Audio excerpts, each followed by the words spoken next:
Hi guys, welcome back to a new video of Tech Helpline. In today's video, I'm going to show you how you can download TikTok application on your phone. Keep watching the video till the end and don't forget to subscribe to our channel by hitting the subscribe button. Also, press the notification bell icon so that YouTube will notify you whenever we post a new video. So, in order to download TikTok on your Android device, first open up your Play Store. In the search box at the top, type TikTok and make your search. You're going to see TikTok application displayed in the search result.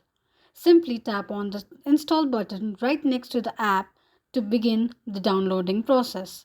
While downloading an application, make sure that you are connected to a strong internet. After installation process is completed, tap on Open button to launch the application.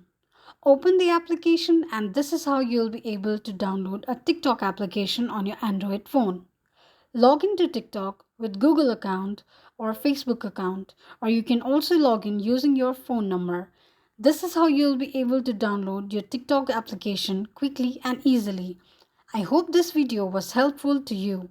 If yes, go ahead and give a thumbs up. Drop down the queries or feedback if you have any in the comment section. Thank you so much for watching.